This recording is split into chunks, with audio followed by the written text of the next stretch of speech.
Olá, bom dia a todos. Aqui é o Pablo Bittencourt, economista-chefe da Fiesc. Eu passo para fazer o resumo da semana. Bom, nessa semana a gente teve a eleição do Donald Trump, que dá uma perspectiva de longo prazo, ou de médio prazo, né, a partir de quando ele assumir, um aumento de alíquotas de tarifas de importação. Isso pode ter um impacto positivo sobre a nossa economia industrial, né, ou atividade industrial catarinense.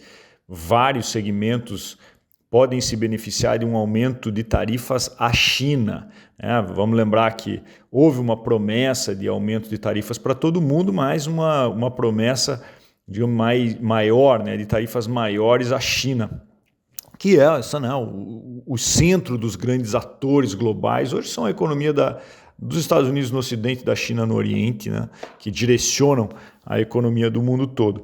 Então esse embate entre duas grandes economias pode resultar num benefício, digamos, um efeito colateral positivo à economia brasileira e de Santa Catarina. Isso já aconteceu, né? Diversos segmentos que já exportam para os Estados Unidos conseguiram aumentar sua participação de mercado a partir do aumento das tarifas à importação lá ainda no primeiro governo Trump. Então essa expectativa de que possa vir a acontecer novamente, ela aumenta. Isso tem reverberações potencialmente positivas se a gente conseguir capturar essas oportunidades produtivas que devem surgir nesse horizonte dos próximos anos. Adicionalmente, também a gente teve a decisão do Comitê de Política Monetária dos Estados Unidos ontem, né, de queda de 0,25 pontos da taxa de juros. E o que eu notei da fala do presidente do Comitê de Política Monetária, né, do Jerome Powell, foi que ele procurou não dar um guidance, né, do que vai acontecer na reunião de dezembro. Procurou se resguardar a possibilidade de eventualmente não diminuir a taxa de juros na próxima rodada, dizendo que precisaria de ver mais dados e que os dados não têm vindo tão dentro do esperado. Por isso o comitê prefere não dar um sentido mais claro para o que vai acontecer na reunião de dezembro, etc. Mas ele deixou muito claro no final da entrevista que há uma expectativa de levar a taxa de juros dos Estados Unidos para um ponto mais próximo da taxa neutra, né? Quer dizer que não quer mais manter, o comitê não está vendo grande sentido em manter uma taxa restritiva. Então, ir para a taxa neutra significa ir para uma taxa entre 3% e 3,5%. Há um grande espaço para queda e, mantendo-se tudo próximo do que os dados estão revelando, deve haver uma continuidade de corte de taxa de juros nas próximas reuniões, e é essa a expectativa que se formou aparentemente no mercado no mundo todo.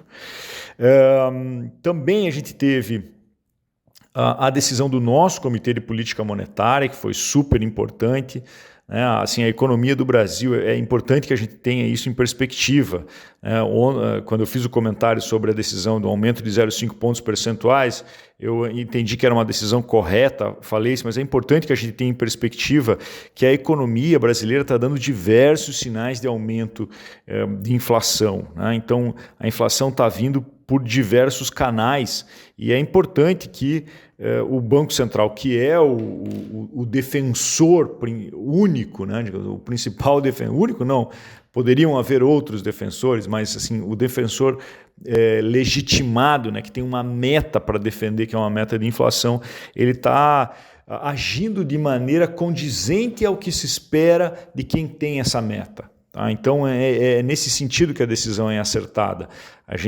O Banco Central está elevando a taxa de juros porque está vendo que existe um excesso de demanda, mercado de trabalho apertado, a gente está, né, com a mínima histórica de taxa de desemprego, né, um hiato do produto super apertado, o câmbio está muito alto e a gente continua com um fiscal que não mostra, né, medidas estruturais para a redução desse déficit. Então, essa ausência é uma coisa que aumenta a incerteza, gera fuga de capitais, mexe na taxa de câmbio e deixa essa taxa de câmbio mais inflacionária, né?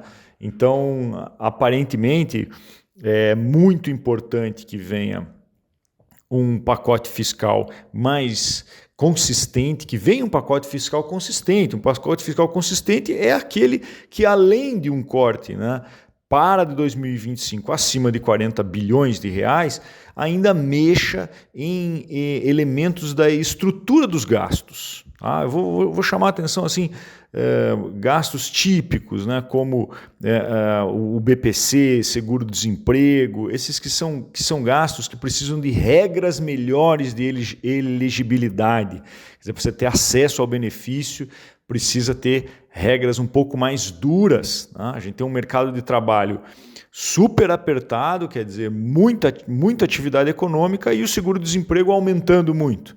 Não é condizente, né, uma coisa com a outra. Então, espera-se que isso mude. Também os gastos com saúde e educação precisam de uma revisão constitucional dos mínimos, assim como precisariam de um limite, né, de uma vinculação de aumento, quer dizer, um indexador que seja um indexador diferente do que a gente tem hoje. Hoje o gasto de saúde e educação crescem conforme o crescimento da receita líquida, quer dizer, eles não cabem dentro do arcabouço fiscal. Então é nesse sentido que existe, e também outros gastos, assim, talvez um dos principais é a vinculação dos aumentos dos benefícios previdenciários com o aumento do salário mínimo. Eu acho que isso não tem a mínima chance de ser mexido por esse governo, então, digamos assim, pelo menos esses outros, né, poderiam ser mexidos e aí a gente teria uma sinalização mais positiva que poderia melhorar esse balanço de risco sobre o futuro e aí a gente ter uma melhora de câmbio, uma melhora de uma certa contração fiscal que pudesse diminuir a pressão sobre o mercado de trabalho, atividade econômica e a gente pudesse ter um movimento mais saudável de crescimento econômico, né? Um crescimento sem inflação. Então esse é o meu comentário de hoje e logo que sair o pacote fiscal eu faço, claro, né, um comentário sobre como é que isso deve impactar a nossa economia. É isso, obrigado a todos. Um excelente final de semana e até o próximo áudio.